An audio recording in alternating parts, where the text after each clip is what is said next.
Well, congratulations, gentlemen. I thoroughly enjoyed myself in this. And I wanted to know, what was important, Sam, we'll start with you, to come back and bring this character back to life. But there had to have been obviously some criteria to say, yeah, I'll do it again. Yeah, look, I've never done a sequel to anything before. Sorry, that's me. I like the beautiful Zeus score. But the criteria was that Liam Neeson would turn off his mobile phone. I love the ring. I love that. I love it too. Like he's being called, like from the... Being summoned, That's I like awesome. It's a pretty cool sound, isn't it? That's awesome. Look, I think, but look, Okay, to go back to two. your question, I think the both of us what we wanted to explore was there was issues with this family, this dysfunctional family. That we wanted just to flesh out a bit more. This relationship between a father, his son. Sorry, Dad. You've thrown him off his game today, Liam. No, it's good. You wait to hear mine's Chewbacca. Mine goes. Liam, how about for you to be able to explore Zeus again in a different way, a little bit? Just to explore the humanity between this crazy mixed up family, And we all knew that special effects and all that to show that we're gods would be out of this world, which they are. So all we had to focus on, or I wanted to focus on certainly, was the human aspect. I'm trying to reach out to my son. My grandson too, I guess, and certainly my brother, who I cast into oblivion thousands of years ago, So we have issues, and the film taps into that without boring an audience, but it taps into that. Yeah. I don't think you can get more dysfunctional than these Greek gods. I don't think so. And they all speak in different accents. They're from all over the planet, But that adds to it, Universal language. Yeah. That was awesome. They all speak English. Yes. Well, kind of. Kind of, yeah. Not sure about Edgar. Oh, yeah. We all understood you, so that was good.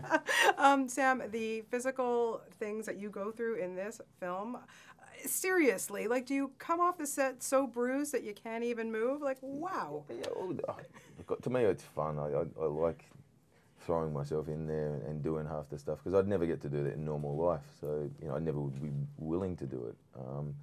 But it's it's not as heavy as it looks. What I did want is Perseus to get beat up a lot. I wanted him to be out of his depth because I hadn't seen that in a long time. I'd seen even in the first one he was a superhero who kind of got up and nothing fazed him. And I kind of thought, well, I wanted to show how it hurts to hit and hurts to get hit. It was just a different dynamic. And you're jumping off roofs and stuff. Like Jonathan said, you jump off a roof and you just get back up and do it again. I did that about 13 times, running through a village and jumping off a roof. I think by the 10th time is the one we used, and I'm a bit out of whack. And my girlfriend said, you run funny. And I'm going, well, it's 10 times I did that.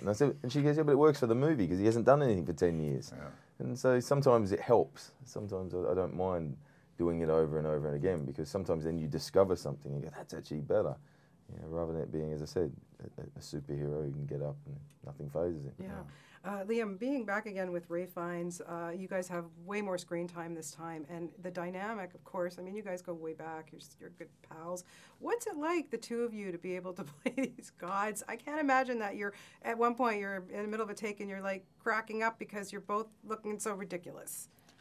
In a good way. Ridiculous. In a good way. In the costume and that, you know what I mean? It's just not what you guys are used to doing. But it must be so but amazing. We are used to doing it. That's the thing. We are used to doing it. We're used, as actors, you're always dressing up. Yeah. Play acting, But it was, Rafe is a very dear friend, so and that was wonderful to be with him, Previous to this, it was Clash of the Titans. And before that, it was Schindler's List. That was 19 years ago, So it was great to be. It was great to be with him, and he is my brother, So that was an easy relationship to form, And nobody plays bad or mean better, I think, than Ray Fiennes. Holy mackerel. Yeah. Maybe Edgar Ramirez. Comes Oh yeah, let's close. talk about him. Whoa, I don't know if I'd want to have a son like that. Holy mackerel, where'd that guy come from? He was fantastic. Well, we all weren't hugged enough as babies. That's what it's all about. And Edgar's character Certainly wasn't hugged enough. No, he wasn't hugged enough. Sam, you really, you still rock the skirt really well. Oh, well, I don't mind wearing them. We learned from the first one how to wear them, so we weren't flashing a lot of people. But, yeah. But it still worked for you. That's when you start pulling the stockings on. That's when you want to get worried. Let me watch that one. I think they're calling them mantyhose now. Man, I don't even want to know. I want to ask you about that labyrinth scene. I was blown away by watching that, and I understand that there were actually sets built to It do was that. a real moving labyrinth, a real construct that could fly us down and flip us into other rooms, and that all adds to it. So it's not just CG effect. It's, you know, I know Rosamund got a big workout in that. That was one of her. She suddenly woke up and went, "This is big," because they have the ability to build something like that, an actual maze that moves. But the idea of that the labyrinth moves because you get nervous and because your fears are building was a great idea. Yeah, Rosamund was great in this. It was kind of like Braveheart in this for her. Yeah. It was fun to watch her do that. It's pretty cool, isn't it? Yeah, she's amazing. Liam, I'm going to ask you, when you're getting stuff now, scripts, is there anything particular that you look for? Is there, criteria now that makes you want to take something on? Well, I just respond to good writing. I'm not too fussy about what genre it is. I just love writers, and I love good scripts, and there's unfortunately there's not too many of them around.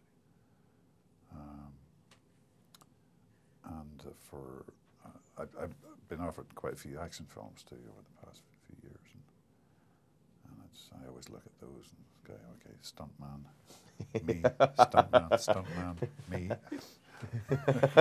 Oh, come on, you're holding your own really well. You're fantastic. And Sam, I think you have a couple of films coming up, possibly with Jerry Butler. Are you looking forward to that? Yeah, I think they're getting less and less, I think. I've got a couple. One with Jerry, I know he's definite. He's just a friend. He comes to me with the scripts. Jerry comes and goes, "Would you like to work with me?" And because of your mates, you like working with people that you know, and that's a good thing. And I think it's Jerry and Matt McConaughey. So I'm the odd one out there. I'm shorter and stumpier than those two Adonises. But it's that's just it's like working with Liam. You're working with friends. It makes it easier. It's what I've always wanted to do, is just work with people that you know. That's kind of, it encourages you to bring you a better game sometimes, I think. Yeah, well, you guys brought your game because they can call you on it. Exactly. Yeah. Well, like I said, you did a great job in both. This is thanks. so really, really top notch. I loved it. Thank you.